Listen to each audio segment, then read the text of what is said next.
Okay, wait, okay, wait. Halo, Assalamualaikum Mas Yudzi.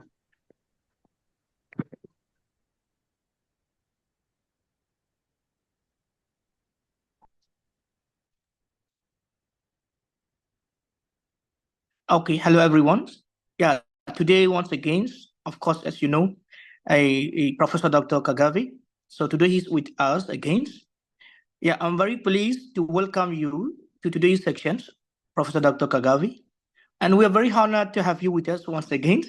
So today, as you know, of course, you know the Professor Cagape. Also, the last times also he presented a topic. So, the professor is going to present on a very important topics. As you know, we announced that. I mean, the presentation topics. The topic is the learning the ropes, ethnographic method as a qualitative study. So today, professor is going to present these topics.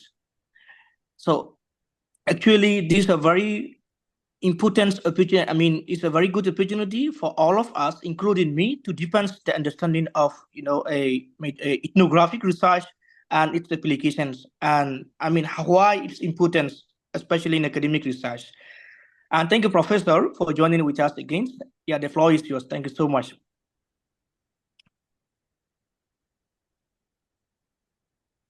Good afternoon. Good Good afternoon. Can afternoon. I be heard? Yeah, we can get you. Yeah, please. Yeah. Once again, I'm grateful for this wonderful opportunity that I am with you again for a special topic on qualitative research, which is anchored on what I do actually this past few months as a ethnographic researcher. And I hope that at the end of this talk today, you will be able to acquire the necessary skills for you to be able to do your own ethnographic research wherever you may be in your life. You know, you may be in Bangladesh, you may be in Malaysia, Indonesia, Turkey, anywhere in the world. Actually, doing ethnographic research is a very important cornerstone in our understanding of how people live their lives. So, as a start off, I'd like to read through the concept of ethnographic as part of qualitative research. Now, in qualitative research, it involves gathering participants' experiences, perceptions, and behavior, and it answers the hows and the whys instead of how many or how much.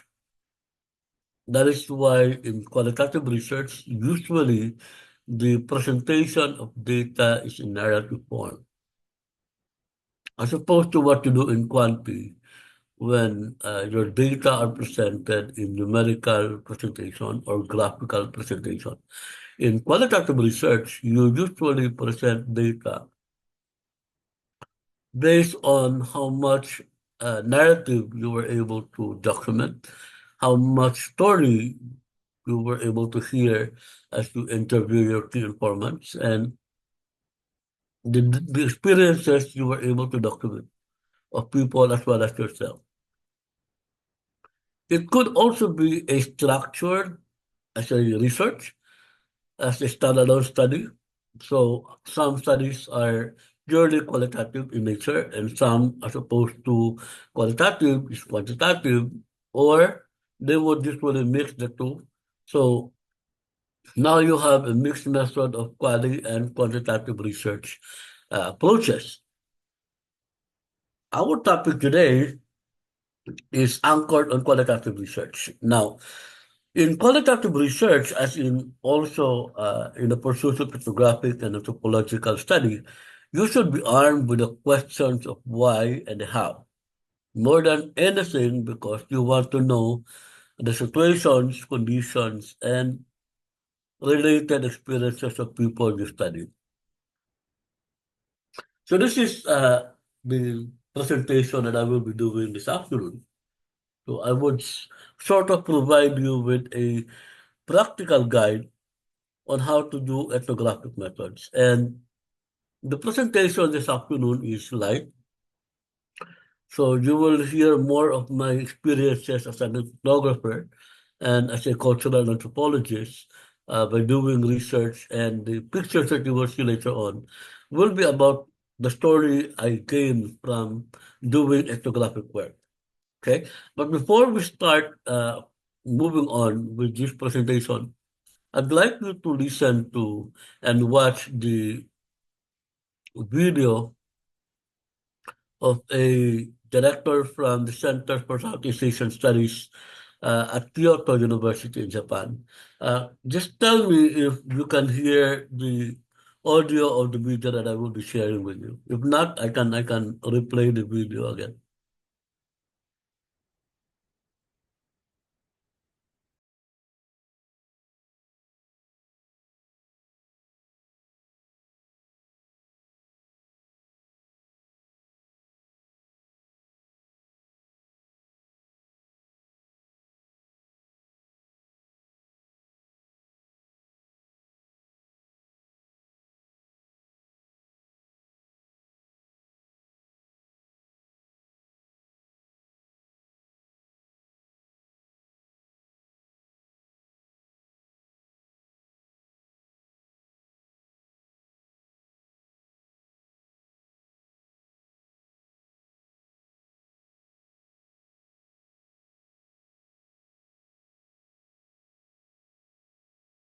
Can you hear the sound of the video? No, Professor, we cannot hear the sound of the video.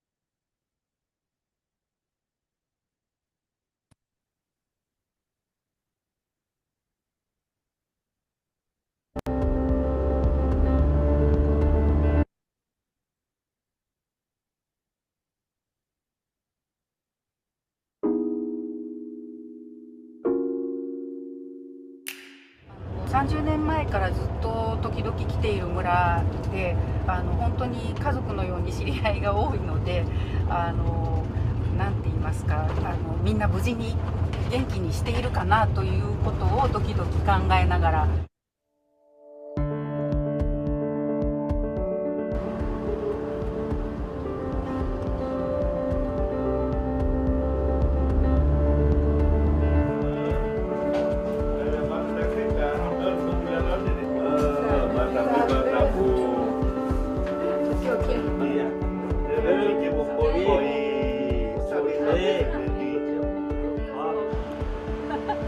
カレンの人々というのはタイの山地を中心に生活をしている少数民族の一グループです。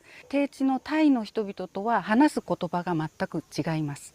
全部で人口が38万とあるカウントでは言われていまして、それはタイの全人口の 0.5% になります。近代化を進めていく中で山地の少数民族というのはある種国の統合に対して終焉にあって、目障りな存在であったこともありまして、そういう中では蔑視の対象にもなっていた。その一方で森に住む人々、森と共存していく人々というある種憧れを持っている人もいますし、そういう理解で見られている人々です。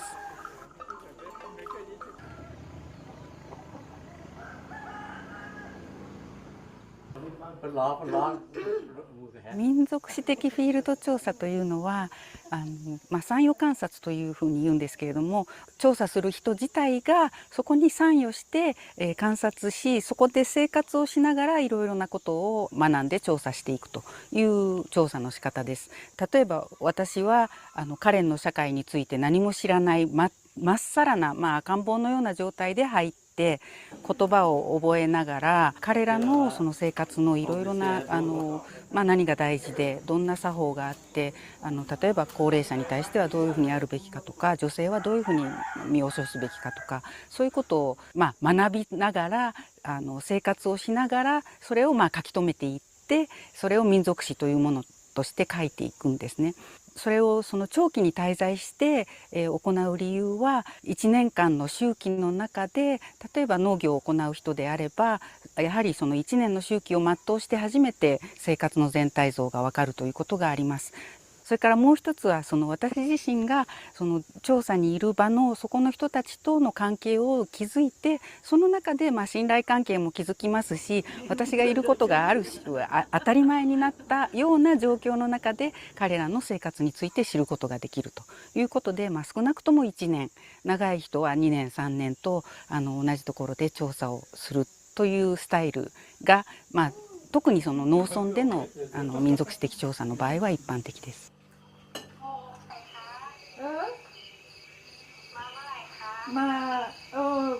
30年前にこの村に来て、この人が15歳だった頃から村に来ると、こうして一つの蚊帳の中で寝ていました。どれがいいこんな感じです。はい。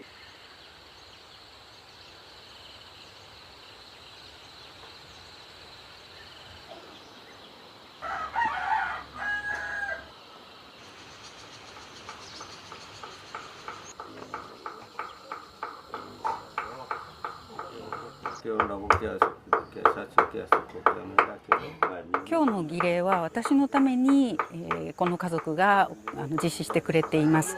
義手儀礼と言いますけれども、健康を祈ったり、誰かが悪い夢を見たり、何か事故があって困っていたり、あるいは旅に出る前などに行います。でそれはその人の魂を体にちゃんと留めるため、お祈りをして、その人を守ってあげるという意味の儀礼です。でこういう儀礼はもう日々頻繁に行われていて、子供が例えば転んで泣いたりすると、もうすぐに親は紐を持ってきて儀礼をしてあげるというようなことをします。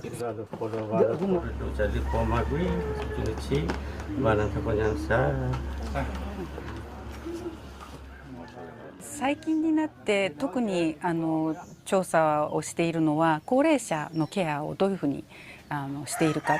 特に子どもたちの数も減って少子化になって、でしかもみんな町に出ていくようになって、村に残っている若い人の数がだんだん減ってきている中で、高齢者はどういうふうに生活をしているか、どういうふうにケアをしているかということに関心を持っています。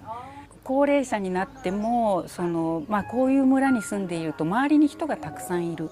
で人々は特に何かケアをするということを考えるというよりは、今日はあの人一人でいるから行ってあげようとか、あるいは人がたくさん集まっていればそこにお互いに尋ね合って一緒にいるようにする。そこにケアの場が生じるっていう、そういう共にいることの大事さっていうのを最近カレンの文化として一番基礎にあるのがそういうことなんじゃないかというふうに考えています。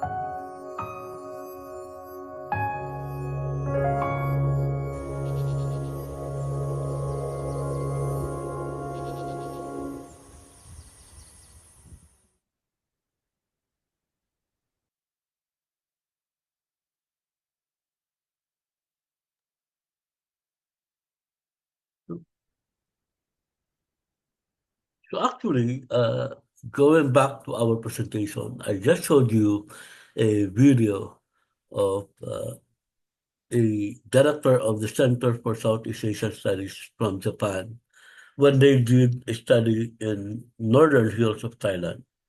And if you notice that usually when we do ethnographic studies outside of our country, we stayed with the people or the community where we study. That is the uh, requirement for doing ethnographic study. But in my case, when I did my research now in a community of indigenous peoples in my locality, because I can have access to transportation every day, I choose not to stay in the community, but I visited the community several times from July until this month. And that experience gave me this opportunity to also share with you what happened during my ethnographic study among the Subanen indigenous peoples in the Philippines. So you may be asking me, what is ethnography as a method? And ethnography is a method under qualitative research or qualitative study that is concerned with collecting data that are often used in social and behavioral sciences. Data that are collected through observations and interviews. In my case, I did a focus group discussion and face-to-face interview with my key informants. And these data are now used to draw conclusions on how societies and individuals function.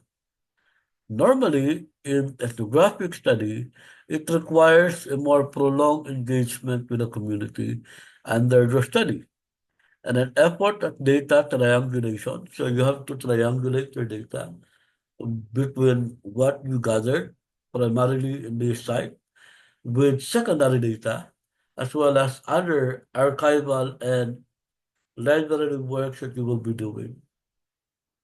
And you have to have a careful observation of the authentic communicative experiences or practices in their naturally occurring context or setting.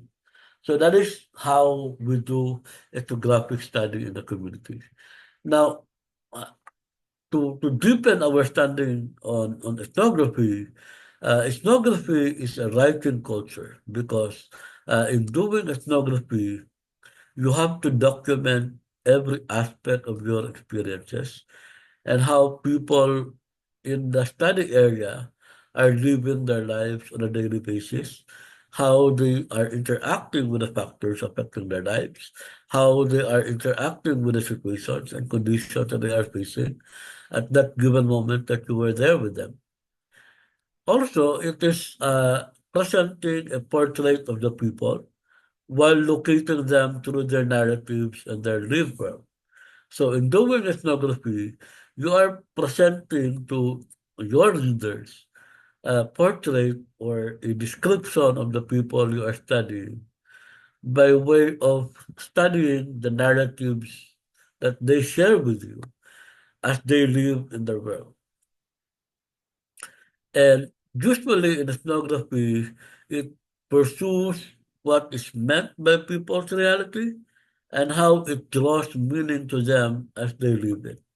So not only that you provide a portrait of the people, but in ethnography, you also document how that reality gives meaning to them every day. And the most important aspect of ethnography is that it involves recording and documenting all of these narratives, experiences, meanings, stories that you will encounter in their natural setting. So what do we mean by natural setting? You have to go to the community. You have to know your immersion. You have to know your participant observation in the community. It is not like you ask them to go to your office or go to your school and do interview and do FGD, but rather you go to their community, you go to the society and do all of these things, not in one time, but in a series of activities that you will be having as you pursue your ethnographic study. Now, what about my experience as an ethnographer? Recently, I worked on my ethnographic study for an indigenous people in a community we call the Sabanan. And the limitations I encountered with them is that there are a few little literatures that talks about the Sabanan and their conditions as well as their history.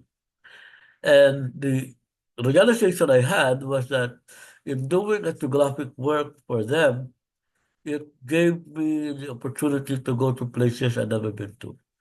And I explored stories, I explored narratives that made my research pursuits exciting. And I leveraged that experience with the real life of people, the real people whom I encounter along the way. And that, for me, is the most humbling experience for a social science researcher like me. So this is one of the few activities that we have. When we conducted a focus group discussion of an Indigenous Peoples Elder Council, and before we did the FGD session, they had a ritual that seeks permission from, because these people are animists, they don't have a religion. They believe in the usual indigenous people's belief system, wherein they believe that somebody in the forest is their god. And so they ask permission by way of doing this ritual, uh, allowing us to do research, and we proceed by gathering our data. And this is me after the focus group discussion. And you notice that when I conducted my focus group discussion, I usually wear a clothing that is comfortable for me, that is not also giving distracting signals to the participants. But also, on the other hand, on the other spectrum, the elders that I'm talking to, like these old people, elderly people, are older than me. They wear their traditional ethnic attire. They wear their own clothing that represented their own indigenous identity. And that experience with them, when we did a focus group discussion for one day, opens many opportunities for me to do more field work. And part of your ethnographic research is that apart from doing FGD and focus group discussion, as well as interview, you also do field work. That is why when I got information coming from this FGD that needs to be validated by doing my own field work, that is what we did after this activity. And in doing my fieldwork activity, I want to personally conduct fieldwork with important participants of my ethnographic research or study. But prior to doing my ethnographic research is that I have to ask prior consent from the participants, and that is very important. In the case of the Philippines, when we conduct ethnographic research for indigenous peoples, we have to have a permit coming from the National Commission on Indigenous Peoples and asking prior consent agreements with those people in the community that will allow them to be part of the study and allow you to gather data from them. And I made sure that my research is participatory in a sense that I don't go to the community because I want to get data from them, but rather following the very concept of Gayatri Spivak when she was writing about the subaltern studies, that in conducting ethnographic research, in my case, I made it participatory by inviting all of those people I showed to you a while ago, not as data sources, but as knowledge creators. So they are my co-authors. So they not only provide information, but they own the data. They own the information, not me alone as a researcher, but the community owned together with you as the one who conducted ethnographic research as the owner of the data. And the most important thing also here is that when I did my documentation, I used cameras, and at one point I had to ask people who have drones to do drone shots for me as I gather data from the sky. And then I also use digital recorders to record the interview and the focus group discussion. So this is one example I had in one of my ethnographic field work with my key informants. These are from the National Commission on Indigenous Peoples. And we were inspecting a mountain that is being named by the indigenous people in the locality that I'm studying. And here physically we went to that mountain and we studied and documented it by using digital camera and using the drones. Here also, I did my interview with a few people in one location in the study site where we went to, and this time roughly around midday, so nearly noon, I had to walk through all the streets there under the sun and gather my data, do interview, and check on key observations in the community. Like I've said, fieldwork for ethnographic research is a personal journey. Some people, some researchers may not be comfortable doing this, but in my case, I love doing fieldwork. And this is me when I inspected a sea, big sea. We went on with my group, my research team, and inspected the site historically claimed by the Spanish and the Americans to have been their site when they arrived to that community. And if you observe me there while riding a motorized boat, I was documenting the key views that I have seen.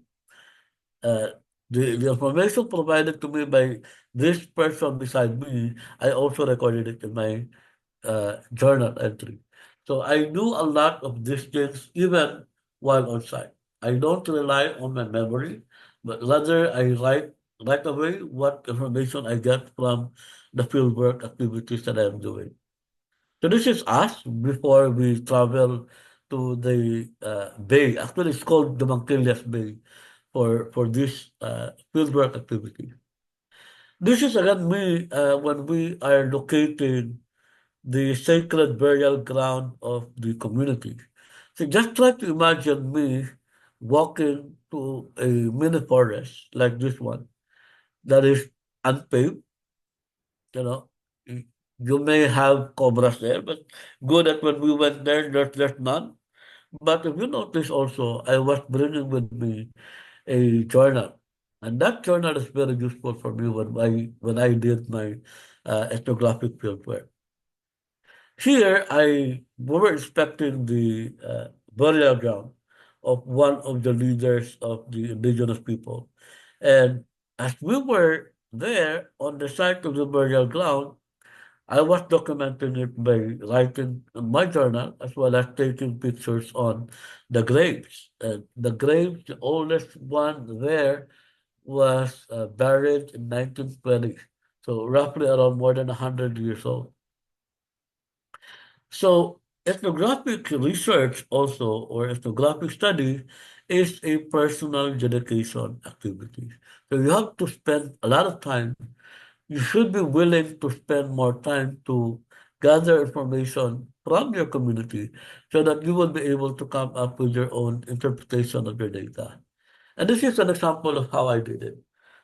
Although in cases like the one that I had been doing fieldwork activity, I usually have people, a team like this previous one that I showed you, to be with me. But in this case, since I'm also a photographer, I did capture this photo of an artifact, this one there, as part of the documentation of the research that I'm doing.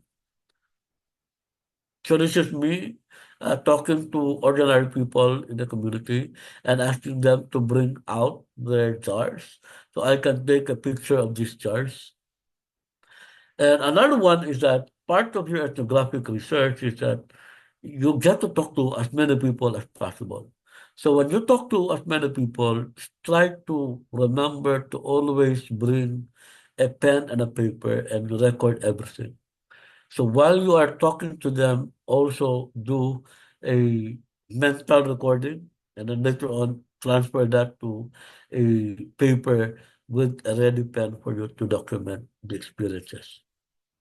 So in the ethnographic method, within ethnographic approaches, there are micro-level analysis of discourse that are organized around the communicative event as the basic descriptive unit defined by a unified set of components throughout, beginning with the same general purpose of communication, the same general topic, and involving the same participants, generally using the same language variety, maintaining the same tone or key, and the same rules for interaction in the same setting.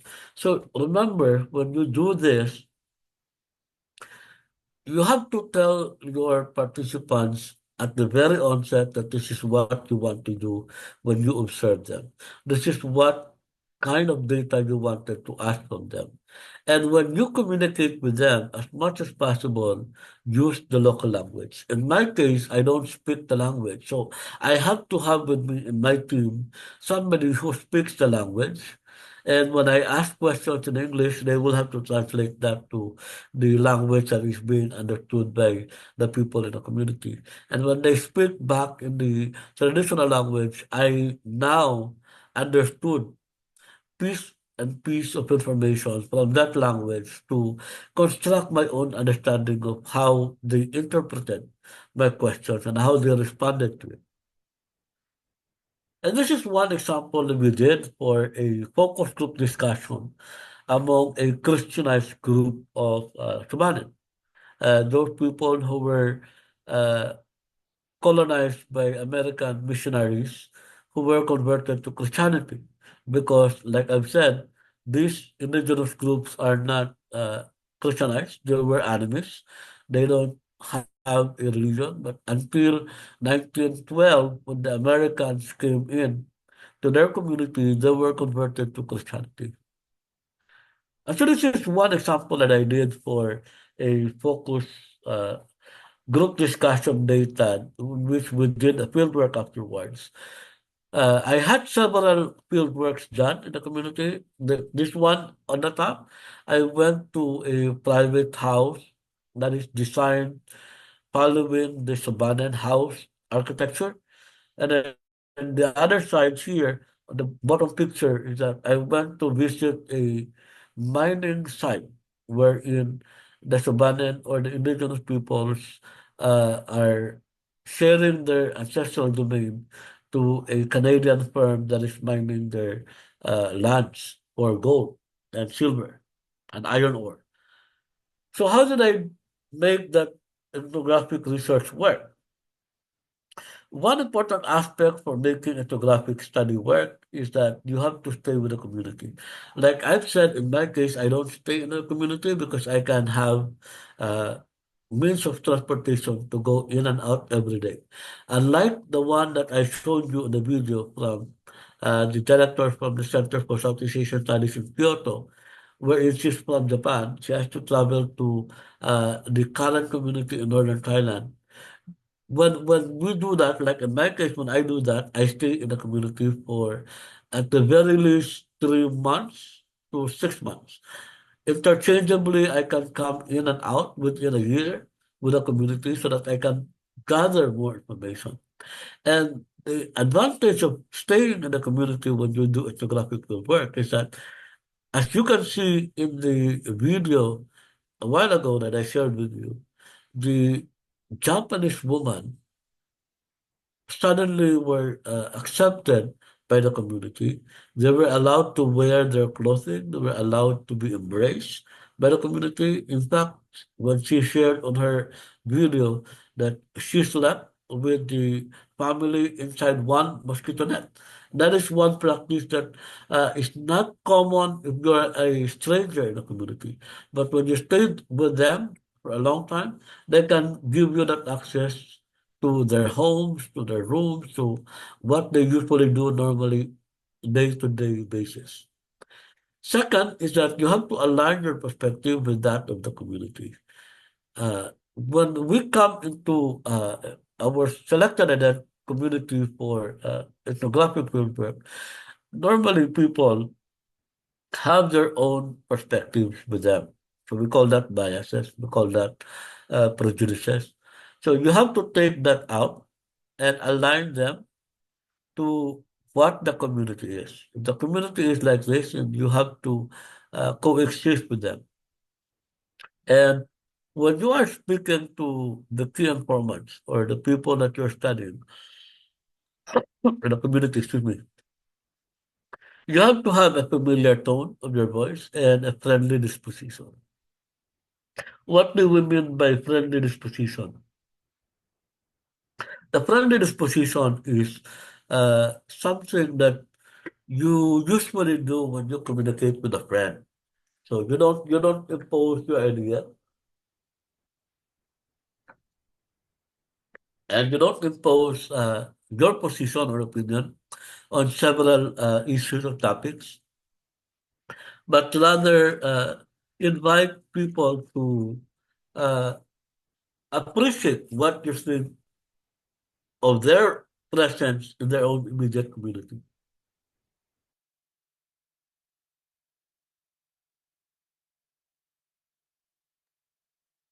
And then you also have to adjust to your host community or your host guide. What do we mean by this? In my case, when I had my experience on this, is that uh, if there are areas that cannot be visited at that time, you have to respect them. If they will say and tell you, can we reschedule this? You have to follow that. Because there are places and situations and houses and people that will open this to you when you are staying longer, a little bit longer in the community. And when they have trust with you, they can start opening this up to you. And the most important thing also is that you have to bring, like what I did, the one I showed you on in the video as well as in the photo. You have to have a journal, a pen, and a recorder. These three are the most important essential of a ethnographic researcher. And always document your visit and the work that you do in the community. In my case, in the narrative, in the manuscript that I'm writing, I usually include uh, how I went to the community, in what manner I went to the community. If I took a motorcycle, I would have to write that. If I took lunch somewhere, I have to write that down because that is part of your fieldwork notes. And the notes will tell the readers that you were actually gelling with the community that you are studying.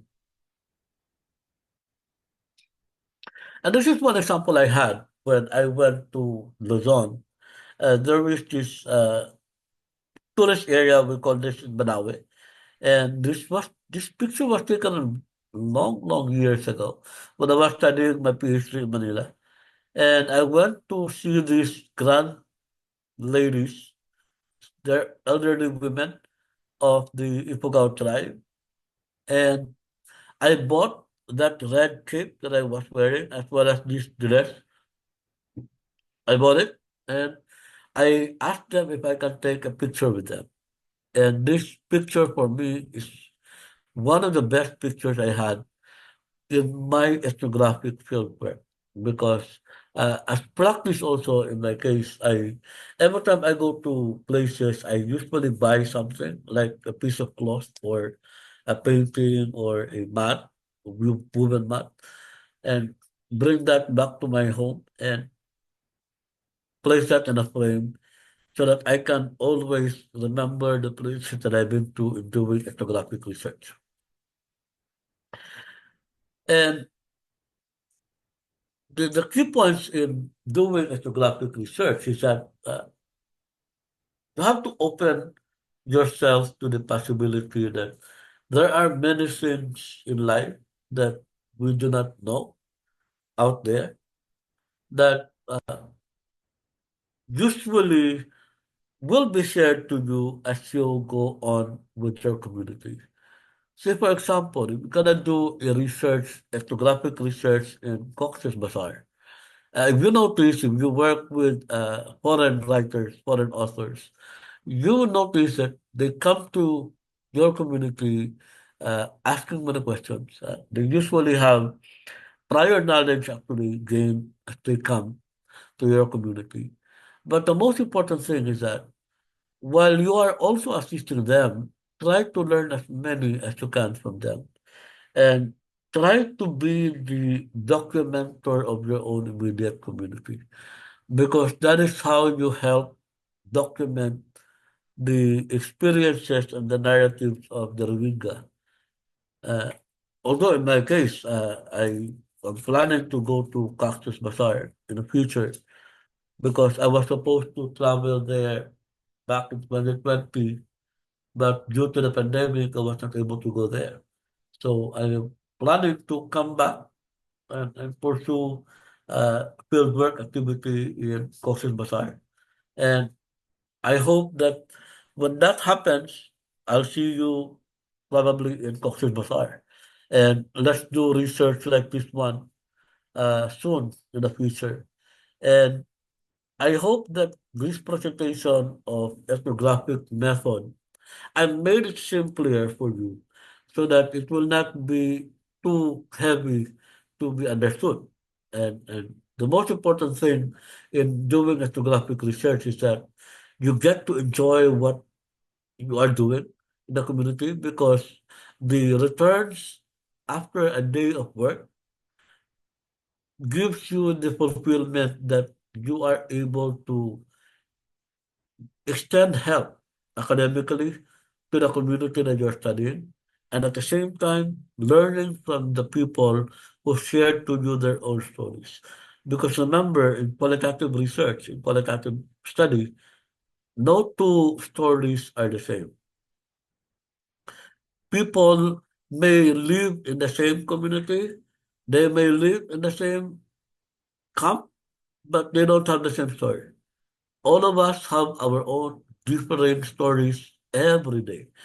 And the most humbling part as an ethnographer, as a researcher, is to know and document all of these stories and come back to them, sharing to them that what you have documented in terms of listening to their stories, in terms of listening to their narratives, is also contributing to a better presentation of the people's experiences, the meaning they get from these experiences to the world. That is how we contribute. As a researcher, that is how we contribute to the creation of knowledge. But the most important thing is that when we create knowledge for our communities, the knowledge owner should also include the people you are talking to. Therefore, as a researcher, you do not own the entirety of the data. You only own part of the data. The other co-owners are the people you talk to. And that is the magic of ethnographic research. And that is the beauty of qualitative study. Because when we do more qualitative research, when you publish this material, people from outside your community will understand why you mean this much to a certain milestone in your life as a Rohingya. Remember, we need to document the experiences of the Rohingya wherever we are. I may not be a Rohingya, but I have been writing about the Rohingya since 2017, and I'm proud of that. I'm proud that every year I get to present my research, I get to publish my research on the Rohingya, because that to me is my only way to be able to present to the world the narratives of the Rohingya people. Mostly, some of you here are my friends, and the others are not yet my friends here on Facebook. But I hope one day when I come to Bangladesh and to Cox's Bazar, and maybe perhaps in the future, inshallah, when I got to Myanmar. And if that happens in our lifetime, I'll be the most honored person to do ethnographic field work with you in either Bangladesh and in Myanmar. And with that, I thank you very much for listening to my presentation this afternoon. Yesterday, I was talking to a group of students from Russia in Moscow at the Lomonosov University in central Moscow. And I'm happy that today I'm addressing the younger researcher from the Rohingya in Bangladesh and in Malaysia and anywhere else. And thank you, Brother Kai, for organizing this special series wherein we get to talk about qualitative research for our fellow brothers and sisters in the Rohingya community. Thank Oh, you. thank you so much, Professor Dr. Cagape. Yeah, it's a very important talk that you have been, guidance to our students about what we need to do as a researcher. So actually, there are many students who want also to participate in these sections. I mean, from other courses. So since they don't have much experience about the research, I think there are some students also. They are a from we have like a first base, second base, and third base and fourth base students. Some students are very new as they are writing like I just give them a chance to write the daily analytical research questions. I mean, how they write the answer. How, I mean, the daily analytical research question. I mean, based on the current situation, what our people are facing in Bangladesh refugee camps, in Myanmar, of course, in around Myanmar, and especially in our current states. And maybe there are some students new. Maybe they have maybe some difficulties to to get the points of the ethnographic as a beginner. Yeah, I understand that also they will try hard also, and they will try hard, and so and actually they are very dedicated. They are very I mean interested to to especially to conduct research, especially on Rohingya crisis. That's why they are here today. So, and thank you so much for this wonderful presentation, Professor Dr. Cagape. And I think there are some maybe a student they may have questions or not. Maybe let's see. Okay, okay, yeah, okay. I think some students are raising hand. Okay, Mahmoud Siras. Yeah. So, dear students, if you have any questions, especially regarding these topics, what Professor Dr. Cagape presented today, please go ahead. Thank you.